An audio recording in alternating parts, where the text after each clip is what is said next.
तो फटाफट खबरों के बाद अब वो बड़ी खबरें जिनकी इनसाइड स्टोरी आगे आप जानने वाले हैं। क्या चुनाव में दिग्गजों को उतारने के मध्य प्रदेश वाले प्लान का विस्तार बीजेपी राजस्थान में भी करने जा रही है?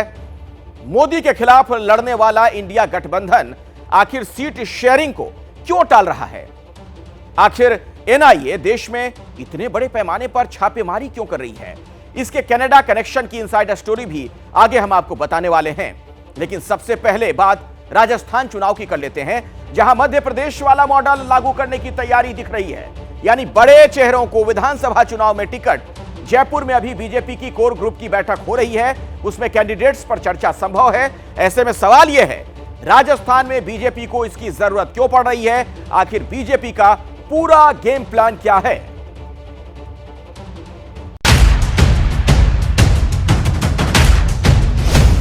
एमपी में हैवीवेट्स की फौज उतारी, क्या अब राजस्थान की बारी? क्या राजस्थान में भी टिकट बंटवारे का मध्य प्रदेश मॉडल लागू कर सकती है बीजेपी? क्या राजस्थान में भी केंद्रीय मंत्रियों और सांसदों को विधायकी के चुनाव में उतारा जा सकता है? मध्य प्रदेश की दूसरी लिस्ट आने के बाद इन अटकलों ने और जोर पकड़ लिया है। जयपुर से लेकर दिल्ली तक इस तरह की चर्चाओं का जोर है कि बीजेपी राजस्थान में भी बड़े चेहरों को उतार सकती है।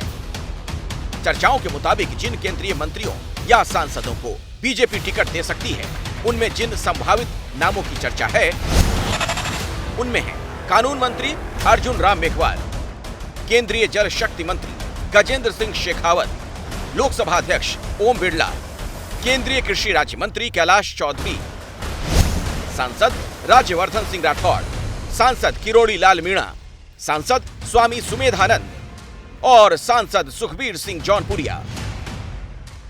ये सिर्फ कयास है, लेकिन इन कयासों को बीजेपी के मध्य प्रदेश के राजनीतिक प्रयोग से बल मिला है। वैसे राजस्थान के लिए उम्मीदवारों की पहली लिस्ट अभी आनी बाकी है, लेकिन पार्टी के अंदर एमपी मॉडल की चर्चाएं तेज हैं। राजस्थान में बीजेपी ने चुनाव को लेकर जो हाल में फैसले किए, उसे देखते हुए भी ऐसे कयास लगाए जा रहे हैं। जैसे केंद्रीय मंत्री अर्जुन राम मेघवाल को बीजेपी ने पिछले महीने ही राजस्थान की चुनाव घोषणा पत्र समिति का संयोजक बनाया। इस समिति में 2 राज्यसभा सांसद किरोड़ी लाल मीणा और घनश्याम तिवाड़ी को बतौर सह संयोजक शामिल किया गया।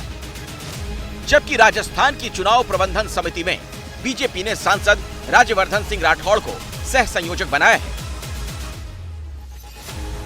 यानी बीजेपी महीने भर पहले ही राजस्थान से ताल्लुक रखने वाले अपने सांसदों और केंद्रीय मंत्री को राजस्थान चुनाव के काम में जिम्मेदारी सौंपकर संकेत दे चुकी थी। केंद्रीय मंत्री को नहीं उतार रही है, भारतीय जनता पार्टी अपने कार्यकर्ताओं को उतार रही है। अपने कार्यकर्ता का जहां जैसा उपयोग है उस दृष्टिकोण से उपयोग करना, मुझे लगता है कि इसमें कांग्रेस पार्टी को पेट में क्यों दर्द हो रहा है, इसका कोई कारण मुझे समझ में नहीं आता। संसद चुनाव नहीं लड़ना चाहिए, ऐसे है क्या? कांग्रेस पार्टी ने ऐसे किया है क्या कभी? ये जो लोग सब खड़े हुए प्रदेश का नेता है और कांग्रेस पार्टी के पास नेता नहीं है, यही प्रॉब्लम है कांग्रेस पार्टी का। तो केंद्रीय मंत्रियों और सांसदों को विधायकी के चुनाव में उतारने के पक्ष में सत्ता पक्ष के पास कई दलीलें हैं, लेकिन बीजेपी के टिकट बंटवारे के एमपी मॉडल पर सवाल भी उठ रहे हैं। बीजेपी ने इंदौर 1 सीट से अपने जिन हैवीवेट कैलाश विजयवर्गीय को मैदान में उतारा, उन्होंने भरी सभा में कह दिया वो चुनाव लड़ने के लिए इच्छुक नहीं थे। मेरी लड़ने की इच्छा ही नहीं थी, 1% भी इच्छा नहीं थी। एक माइंडसेट होता है ना लड़ने का, अपने को तो जाना भाषण, अब बड़े नेता हो गए, अब हाथ जोड़ने का जाएंगे तो भाषण देना और निकल जाना, भाषण देना और निकल जाना, ये सोचा था हमने। तो हमने तो प्लान यही बनाया था कि रोज 8 सभा करनी है, 5 हेलीकॉप्टर से और 3 कार से, इस प्रकार रोज 8 सभा करनी है इस पूरे चुनाव में। और ऐसा प्लान भी बन गया था, पर आप जो सोचते वो होता क्या? भगवान की जो इच्छा होती वही होता है।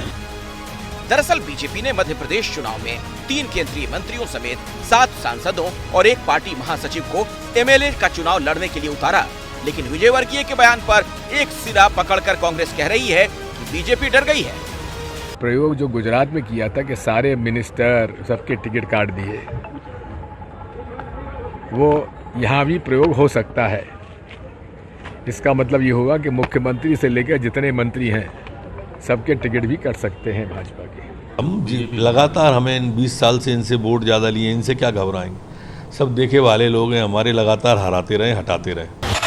मध्य प्रदेश की तर्ज पर बीजेपी जहां राजस्थान में भी बड़े बड़ों पर दाव लगाने की तैयारी में है, वहीं अपनी सरकार की वापसी के लिए एड़ी चोटी का जोर लगाए हुए अशोक गहलोत ने राज्य भर में कांग्रेस की यात्रा शुरू कर दी है। यानी राजस्थान का चुनावी रण दिलचस्प होने जा रहा है। दिल्ली से विकास भदौरिया और जयपुर से मनीष शर्मा के साथ ब्यूरो रिपोर्ट एबीपी न्यूज। अभी एक बड़ी खबर आ रही है। राजस्थान चुनाव को लेकर जयपुर में बीजेपी के कोर ग्रुप की बैठक शुरू हो गई है। इस बैठक में गृह मंत्री अमित शाह और बीजेपी अध्यक्ष जेपी नड्डा भी मौजूद हैं। और खास बात यह कि इस बैठक में वसुंधरा राजे भी मौजूद हैं। कहा दरअसल यह जा रहा है कि इस बैठक में राजस्थान के टिकटों को लेकर चर्चा होनी है। ये तस्वीरें भी आप देख रहे हैं।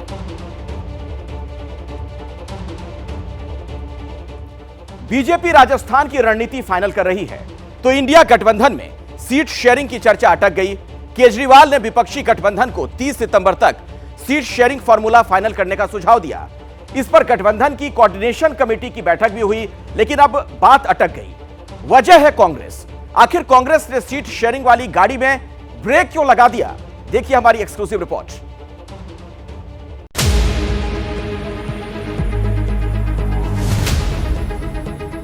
इंडिया अलायंस मोदी सरकार के पतन का कारण बनने वाला है। सीट शेयरिंग में कोई प्रॉब्लम नहीं। सीट शेयरिंग को लेके अब थोड़ी सी तो हमें शुरुआत करनी चाहिए। पूरी इंडिया में सीट शेयरिंग की बात चल रही है। भारतीय जनता पार्टी का सफाया होने के लिए सब एक है। किसी के साथ लड़ाई नहीं है।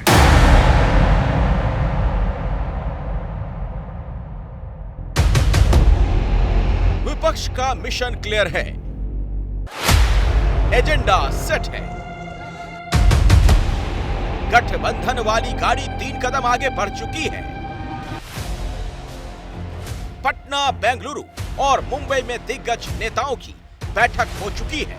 इन बैठकों में कुल मिलाकर लब्बो लुबाब यही था। बीजेपी के खिलाफ विपक्ष एकजुट होकर लड़ेगा। बीजेपी के खिलाफ विपक्ष एक सीट पर एक उम्मीदवार उतारेगा। इसके लिए सीट शेयरिंग पर जल्द से जल्द बात तय हो जाएगी। सीट शेयरिंग में कोई प्रॉब्लम नहीं। आपस में बातचीत हो चुकी है और इंटरनली बहुत जल्दी सब काम शुरू हो। हम लोगों ने तो तय कर लिया है, इसी महीने सब चीज तय कर। जल्द से जल्द तमाम पार्टियां आपस में बैठकर जो मेंबर पार्टीज हैं वो सीट शेयरिंग पे चर्चा कर फैसला लेंगे। मुंबई में हुई इंडिया गठबंधन की बैठक में अरविंद केजरीवाल ने 30 सितंबर तक सीट शेयरिंग फॉर्मूले को तय कर लेने का सुझाव दिया था। केजरीवाल के सुझाव के बाद दिल्ली में 13 सितंबर को इंडिया गठबंधन कोऑर्डिनेशन कमेटी की बैठक हुई थी। इस बैठक को 14 दिन हो चुके हैं। सितंबर का महीना खत्म होने वाला है। ऐसे में सवाल ये, इंडिया गठबंधन में सीट शेयरिंग की बात कहां तक पहुंची? गठबंधन ने सीट शेयरिंग को लेकर आखिर हलचल क्यों नहीं दिखाई दे रही है? मोदी के खिलाफ एकजुटता का दावा करने वाले गठबंधन में सीट शेयरिंग पर एकजुटता नहीं है। सूत्रों के मुताबिक इंडिया गठबंधन में सीट शेयरिंग वाली चर्चा फिलहाल विधानसभा चुनाव तक टल गई है। सूत्रों का दावा है कि विधानसभा चुनाव के नतीजों के बाद गठबंधन में सीट शेयरिंग पर चर्चा आगे बढ़ेगी। दरअसल कई बैठकों के बाद भी विपक्षी गठबंधन में सीट शेयरिंग को लेकर के आपसी सहमति नहीं बन पा रही थी। दिल्ली, पंजाब और पश्चिम बंगाल जैसे राज्यों में गठबंधन को लेकर आपस में ही मतभेद था। पंजाब में आम आदमी पार्टी और कांग्रेस आमने सामने है। हैदराबाद में हुई कांग्रेस कार्य समिति की बैठक में पंजाब और दिल्ली यूनिट के नेताओं ने आप के साथ सीट शेयरिंग का विरोध किया। पंजाब में कांग्रेस और आम आदमी पार्टी के मतभेद दिन ब दिन और तीखे होते जा रहे हैं। 13 ਦੀਆਂ 13 सीटां कांग्रेस ने लड़नियां ने। मिनिमम 32 बंदे मौजूदा जेडी आप दी सरकार दे एमएलए ने मेरे नाल चाचे ने। दरअसल जिन 5 राज्यों में विधानसभा चुनाव हो रहे हैं उनमें छत्तीसगढ़, मध्य प्रदेश और राजस्थान में कांग्रेस और बीजेपी की सीधी टक्कर है। तेलंगाना में बीआरएस के खिलाफ कांग्रेस और बीजेपी दोनों की लड़ाई है। मिजोरम में भी कांग्रेस मुख्य विपक्षी दल है। कांग्रेस नेताओं को उम्मीद है कि विधानसभा चुनाव के बाद पार्टी मजबूत होगी। ऐसे में कांग्रेस की बार्गेनिंग कैपेसिटी ज्यादा होगी। ऐसे में कांग्रेस ज्यादा से ज्यादा लोकसभा सीटों पर दावा ठोक सकेगी। फिलहाल विपक्षी गठबंधन का फोकस विधानसभा चुनाव में भारतीय जनता पार्टी को हराने को लेकर है। और इसी वजह से सीट शेयरिंग की चर्चाओं में मतभेद को लेकर विपक्ष अपना मोमेंटम खोना नहीं चाहता। यही वजह है कि सीट शेयरिंग पर चर्चा विधानसभा चुनाव के नतीजों तक टाल दी गई है। सीट शेयरिंग पर चर्चा बेशक टल गई, लेकिन विपक्षी चेहरे को लेकर चर्चा जारी है। यहाँ पर एक पोस्टर लगा है, देखिए, जदयू के नेता हैं आंध्र प्रदेश के जीत नारायण मंडल, ये आंध्र प्रदेश में जदयू के उपाध्यक्ष हैं, उनके द्वारा ये पोस्टर लगाया गया है। नीतीश कुमार को पीएम के तौर पर प्रोजेक्ट करने की कोशिश की गई है। जदयू का मांग है कि प्रधानमंत्री बनाया जाए इनको। क्या प्रधानमंत्री बनने की क्षमता है नीतीश? बहुत बहुत बहुत, इनसे अच्छा कोई नेता नहीं है। हाँ, इनकी प्रधानमंत्री बनाया जाए, नीतीश को बनाया जाए। दरअसल इंडिया गठबंधन के सामने दो सबसे बड़ी चुनौती है। पहली, गठबंधन में शामिल दलों के बीच सीट शेयरिंग, और दूसरी, गठबंधन का चेहरा तय करना। राहुल गांधी कह चुके हैं, गठबंधन का चेहरा सबकी सहमति से चुनाव के बाद तय होगा। ये कहकर राहुल ने नेतृत्व पर मतभेद खत्म करने की कोशिश की। वहीं सीट शेयरिंग को आगे टालकर फिलहाल गठबंधन के अंदर किसी भी मतभेद को टालने का प्रयास किया गया, ताकि बीजेपी इसका फायदा ना उठा पाए।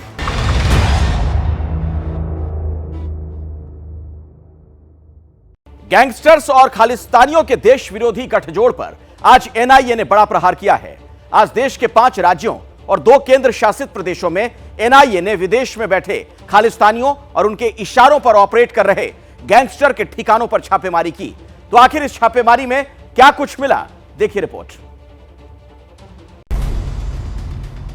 पंजाब, हरियाणा, राजस्थान, दिल्ली एनसीआर, उत्तराखंड, उत्तर प्रदेश और चंडीगढ़, 5 राज्य, 2 यूनियन टेरिटरी और 53 ठिकाने।